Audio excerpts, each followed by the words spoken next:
இதில் குறிப்பாக இன்னொரு பக்கம் பார்த்தீங்கன்னா காங்கிரஸ் கட்சி கருவீரர் காமராஜர் ஐயாவை கேவலப்படுத்திய பிறகு இருக்கலாமா போலாமா அவங்க இருக்கிறாங்க. திருமாவளவன் நடத்தக்கூடிய அரசியல் கட்சி மாநாட்டுக்கு அவருக்கே அனுமதி இல்லை. இன்று செய்தியாளர்களை சந்தித்து பேசிய பாஜக முன்னாள் மாநில தலைவர் அண்ணாமலை திமுக மற்றும் அதன் கூட்டணி கட்சிகளை கடுமையாக விமர்சனம் செய்துள்ளார். சர்ச்சை ஒன்றும் இல்லை, கருத்து எல்லாமே சொல்லியாச்சு. எல்லாருடைய கருத்து பொதுவெளியில் இருக்கு. இதில் சர்ச்சைக்கெல்லாம் ஒன்றுமே இல்லை. எல்லோரும் ஒரே புள்ளிகள் இணைந்திருக்கின்றோம். திராவிட முன்னேற்ற கழகத்தை வீழ்த்த வேண்டும் என்கின்ற ஒரே புள்ளிகள் இணைந்திருக்கின்றோம். அது எப்படி இருக்கணும், வருகின்ற காலம் எப்படி இருக்கணும், தேர்தலுக்கு முன்பு எப்படி இருக்கணும், தேர்தலுக்கு பிறகு எப்படி இருக்கணும், சம்பந்தப்பட்ட தலைவர்கள் பேசுவார்கள்.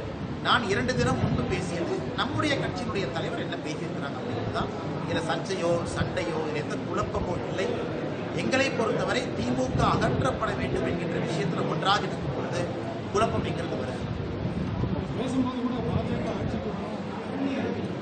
ஆமாங்கண்ணா, எல்லாருமே கட்சியில் இருந்தது அந்த கட்சி ஆட்சிக்கு வரும் தான் உண்மை. எல்லாருமே அதுக்கு தான் இருக்குது. ஆனால் இன்னைக்கு 2026 நம்ம அறிவித்திருக்கின்றோம். 2026 யார் தலைமையிலான கூட்டணி, யார் கூட்டணியுடைய முதலமைச்சர் வேட்பாளர் எல்லாமே அறிவிச்சிருக்கிறோம். அது 2026க்கு மிகச் சிறப்பாக பொருந்தும். அது 2 கட்சிகளும் ஒன்றாக இணைந்து நம்முடைய உள்துறை அமைச்சர் அமித்ஷா அவர்கள், எதிர்கட்சி தலைவராக இருக்கக்கூடிய எடப்பாடி பழனிசாமி அவர்கள் எல்லாரும் ஒன்றாக இணைந்து அறிவிச்சிருக்கிறாங்க. ஸோ 2026 பொறுத்தவரைக்கும் எந்த கட்சியும் இல்லைங்க. அதே நேரத்தில் திமுகவை அகற்ற வேண்டும் என்கின்ற ஒரு ஒற்றை இலக்கில் இருக்கும் பொழுது குழப்பமும் இருப்பதாக நாம் பார்க்கிறோம்.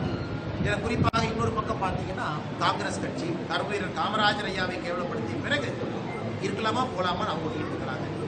திருமாவளவன் நடத்தக்கூடிய அரசியல் கட்சி மாநாட்டுக்கு அவருக்கே அனுமதி இல்லை, கொடி நடுவதற்கு அனுமதி இல்லை. கம்யூனிஸ்ட் கட்சிகளுக்கும் அதே பிரச்சனை தான்.